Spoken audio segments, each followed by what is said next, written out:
Disney and Nickelodeon have been recycling ideas and concepts from each other for decades and no one has noticed. There are distinct categories that a lot of their shows fit into and merge into a blend of the same slop in a different color. This mostly happened because of big trends at the time that were taking over what kids would conversate about at the playground or lunch table. These networks thought they could claim a little piece of the pie of a trend and get some money from these kids and parents through toys, merch, and ads. Basically the strategy every network television channel has used since the early 2000s when it came to kids. There are many shows that can fit into the same category of slop, but I can only talk about so many in one video, so I'm going to keep it to 3 categories, starting with the magic category. Wizards of Waverly Place was a hit for Disney Channel and launched the career of Selena Gomez. This show featured a family of wizards and their hijinks in the real world and fantasy world, where they had encounters with werewolves, vampires, and ogres, all creatures that eventually dated a member of the family. Throughout the series, the siblings Justin, Max, and Alex learned how to use their magic through their father, who gave up his magic to be with his wife and start a family. You ever think if you had to give up your superpowers for love, what do you? Like, imagine you could make anything out of thin air, or you can smooch a person you like. What would you do? Because I know what I'm doing.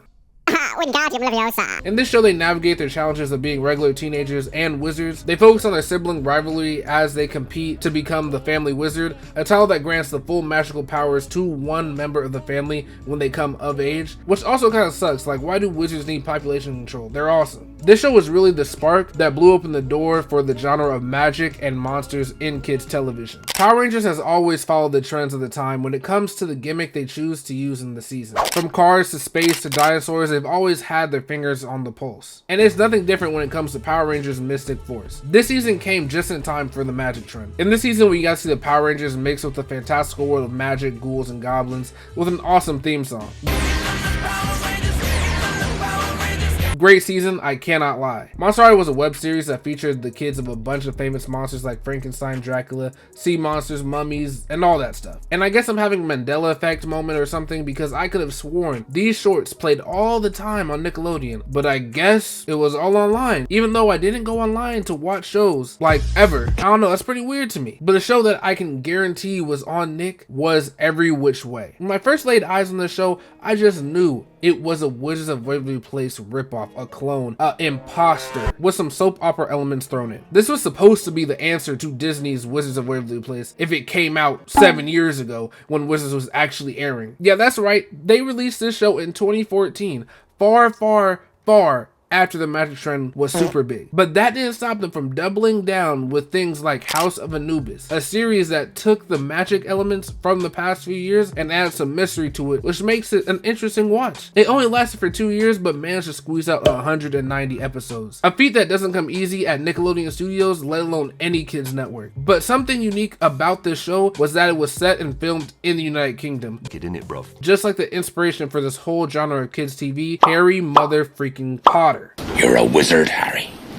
That was a go-to book you had in elementary when the teacher said Captain Underpants and Diary of a Wimpy Kid aren't real literature. Them thick-ass books saved me from a month of boredom reading things like To Kill a Mockingbird or The Great Gatsby. But that wasn't the case just for me. It was a case for a generation of kids that fell in love with the modern-day magic genre that was Harry Potter. For the next decade, the box office was dominated by Harry Potter movies. It was the fastest growing franchise we had ever seen, quickly rising to a profit line of billions and billions of dollars. So you see why every kids network wanted a piece of their success, even if it was a pale imitation. But the music category was a whole different beast, because initially I thought the superstardom of Justin Bieber launched the obsession with teenage music stars. He was being chased left and right by women and men before puberty. It was actually pretty weird if you think about it, but in 2008 he was selling millions of records and performing in front of hundreds of thousands of people all around the world. And just 2 years before that, a show predicted this teenage music craze, with of course a twist that makes it relatable to the average viewer. This show was Hannah Montana, and it was Disney's biggest hit they had ever seen, a rare show that grew the longer it went. The series covered the usual teenage problems a Disney Channel show would tackle: embarrassment, jealousy, dating,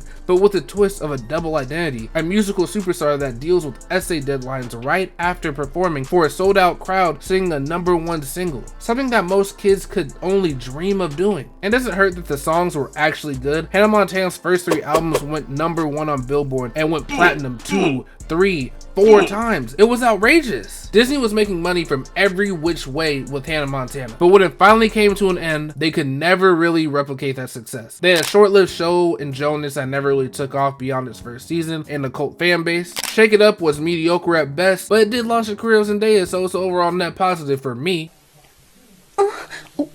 And they had Austin and Ally, the actual new generation of Hannah Montana, following teen music stars Austin and Ally as they grow together as musicians and friends. This show scratched an itch of what Hannah Montana was for a few, but musically it was never received as well as Hannah Montana. But Nickelodeon seemed to actually answer pretty well to Disney's precedent at the time. Firstly with Big Time Rush, a series that followed a boy band that moves to LA to become the next One Direction or NSYNC or something. I'm not that big into boy bands. But this show was one of them ones, if you know. It was created by Scott Fellows, the creator of Ned's Declassified, known for his classic cartoon style of television that mixed very well with live action. Big Time Rush as a show benefited really well from that style. It made it stand out from the common Nick show and the previous hit music TV show in Hannah Montana. The music as well was stellar, hitting high numbers on Billboard, going platinum and gold, and touring across the world multiple times. They're even on tour right now. And a couple of years later, Nick would double down with that success with a show like Victorious. From the evil, twisted, downright criminal mind of Dan Schneider came a show that followed teens who went to an elite performing arts high school. So we would be seeing great singers, producers, actors, and overall performers every episode. This show really knew how to write a great catchy song. Freak the Freak Out, Begging on Your Knees, Song to You, I Want You Back, just banger after banger after banger. The albums never really took off like BTR or Hannah Montana, but the viewership for the show did rival Hannah Montana at its peak. With viewers like 4 to 6 million for most episodes, it was the last good Nickelodeon show in my opinion. The next and most recent category was inspired by the rise of the MCU. From 2008 to pretty much a couple of years ago, Marvel dominated the box office year after year. This will be known as the superhero category. And to be real, it should be known as the sauceless category because there's nothing here of substance. Nothing you care to remember from any channel. With shows like Lab Rats and Casey Undercover headlining Disney's superhero era, you can tell they were just soulless copies of superhero content. Maybe it's just me, but these shows just feel like they're making fun of a genre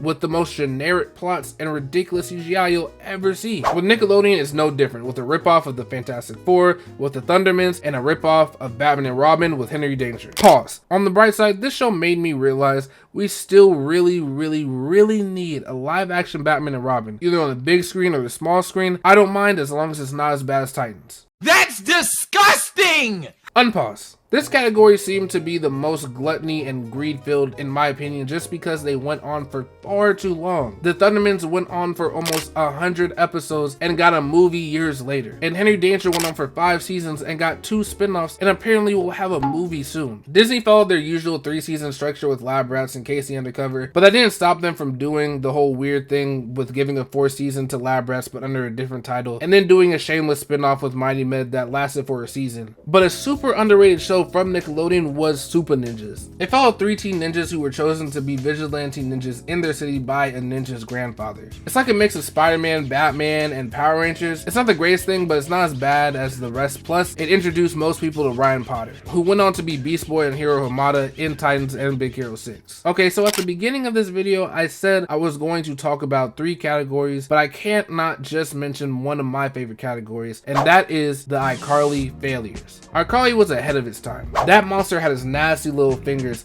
on the pulse of where kids' entertainment was going. Straight to here, the internet. With iCarly, it was centered around a web show with teens entertaining teens, things that came to be a reality 10 years later. But with its massive success came its pale imitations. But as we see in this video alone, a pale imitation doesn't mean it will be a bad show. But in this case, they're all pretty bad. Game Shakers was Dan Schneider's last show for a good reason. It was clear he was trying to do another iCarly, but with video games. He was just far too late. We've been playing video games for years, decades, a matter of fact. His comedy had finally lost its charm to the youth, and his writing became repetitive and stereotypical. It was about time they fired him, but it sucks he didn't leave in handcuffs. Another iCarly clone is clearly Bizaardvark, a show that just didn't understand how YouTube really worked. They tried to copy that random humor from iCarly, only to be met with blank stares. And it starred Jake Paul for a season and a half before he started causing real havoc on real YouTube in 2018. The only good thing that came from Bizarrevark was it launched the career of Olivia Rodrigo, who went on to star in one of my favorite Disney Plus shows, High School Musical, the musical, the series. Yes, that is the name of it. And now dominates the ears of women in their late teens and early 20s and Cardiac K's ears with her pop music. Some of it bangs though, I can't lie. But yeah, that's how Disney and Nickelodeon recycled show ideas over the years. But what other categories do you think exist, or do you think I missed some shows in these categories? Tell everyone in the comments, leave a like if you enjoyed, and subscribe if you want. Have a great day.